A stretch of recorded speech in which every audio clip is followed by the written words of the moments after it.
গণভোটের ফলাফল বাতিলের জন্য হাইকোর্টে রিট। গতই 12ই ফেব্রুয়ারি গণভোটের বৈধতার চ্যালেঞ্জ ও 13ই ফেব্রুয়ারি ঘোষিত গণভোটের ফল বাতিল চেয়ে হাইকোর্টে রিট দায়ের করা হয়েছে। মঙ্গলবার 17ই ফেব্রুয়ারি সুপ্রিম কোর্টের আইনজীবী এবিএম আতাউল মজিদ তৌহিদ জনস্বার্থে এই রিট দায়ের করেন। প্রিয় দেশবাসী, আমরা তো আসলে নান্নি বাচ্চা না, দুধ খাওয়া বাচ্চা না, যেটি বুঝবো না। এগুলো সব বিএনপির চাল। বিএনপি প্রথমে নাটক করলো, তারেক জিয়া নাটক করলো হ্যাঁ ভোটের পক্ষে আছে, এখন আবার গণভোট নিয়ে নাটক করছে কেন?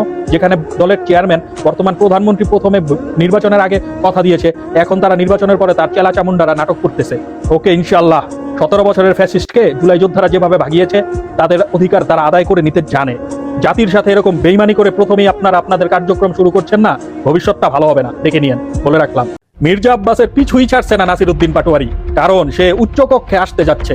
আর উচ্চকক্ষে পাটোয়ারি গেলে কেমন হবে একবার চিন্তা করে কমেন্টসে বলে যান। জামাতের রেকর্ড। বাংলাদেশ জামাতে ইসলাম অতীতের অনেক রেকর্ড ভঙ্গ করে আজ দেশের ইতিহাসে অন্যতম বৃহৎ বিরোধী দল হিসেবে আত্মপ্রকাশ করেছে। 2008 সালে মাত্র 2টি আসন থেকে আজ কোটি কোটি মানুষের সমর্থন বাংলাদেশ জামাত ইসলামের পক্ষে। বাংলাদেশ জামাত ইসলামের ঐতিহাসিক অগ্রযাত্রা শুরু মাত্র। ইনশাল্লাহ এরা ভবিষ্যতে ভালো কিছু করবে। প্রধানমন্ত্রী শপথ। দেশে ফেরার 53 দিন পর 17ই ফেব্রুয়ারি 2026 নতুন অধ্যায় শুরু করলো প্রধানমন্ত্রী হিসেবে শপথ পাঠের মধ্য দিয়ে। যমুনাতে থাকবেন তারেক রহমান। নতুন মন্ত্রিসভা 35 থেকে 37 জনের হতে পারে। 2001 সালে বিএনপির মন্ত্রিসভা ছিল 60 জন সদস্যের।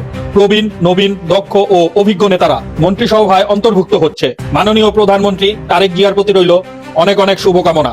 আশা করব উনি এবার বাংলাদেশের জন্য রাজনীতি করবে ইনশাআল্লাহ, সেই দোয়া এবং শুভকামনা রইল। কারচুপির প্রশ্নে জামাত নীরব কেন? জামাতের আমিরের সাথে কথা বলার সময় জিজ্ঞেস করেছিলাম, আপনারা নির্বাচনের কারচুপির বিষয় এত নিশ্চুপ কেন? তিনি উত্তর দিয়েছেন, আমরা এই মুহূর্তে রাজপথে নামলে তৃতীয় পক্ষ দেশকে অস্থিতিশীল করতে পারে, এর চেয়ে উদারতা আর কি হতে পারে, বললেন ইলিয়াস হোসেন, প্রবাসী সাংবাদিক। নতুন কিছু শিখতে পেজটি ফলো করে পাশে থাকুন, ধন্যবাদ। মার্কিন প্রেসিডেন্ট ডোনাল্ড ট্রাম্পের ছেলে ব্যারন ট্রাম্প মাত্র 18 বছর বয়সেই ডিজিটাল কারেন্সি থেকে আয় করেছে $70 মিলিয়ন। তার উচ্চতা 6 ফুট 9 ইঞ্চি। বলা হয়েছে তার আইকিউ লেভেল প্রায় 170, যা তাকে বিশ্বের 0.0001% সবচেয়ে মেধাবীদের কাতারে ফেলেছে। অনেকের ধারণা ভবিষ্যতে ব্যারনই হতে পারে পৃথিবীর অন্যতম ধনী মানুষ। এরকম অজানা সব তথ্য পাওয়ার জন্য পেজটি ফলো করে পাশে থাকুন, ধন্যবাদ। সরকারি চাকুরিজীবী 95% চোর। যে দেশে 70% মানুষ দালাল, 50% মানুষ সুদখোর, সেই দেশে ইনসাফ কায়েম করা বড় কঠিন। একমত হলে লাইক, কমেন্টস এবং শেয়ার করে পাশে থাকার আহ্বান রইল, ধন্যবাদ। আদালতের সিদ্ধান্ত হলে ভোট গণনা হবে। আদালতের নির্দেশ পেলেই ঢাকা 8 ও 14 আসনের পুনরায় গণনার সিদ্ধান্ত নেওয়া হবে, জানালেন ইসি। তা না হলে গণনা হবে না।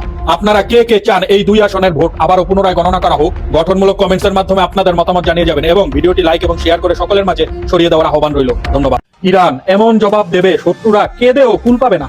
রাশিয়ার কাছ থেকে যুদ্ধ বিমান পাওয়ার পর এবার আরো 300টি শক্তিশালী মিসাইল পেল ইরান, যার একটা দিয়ে লন্ডনের মতো শহর ধ্বংস করে ফেলা সম্ভব।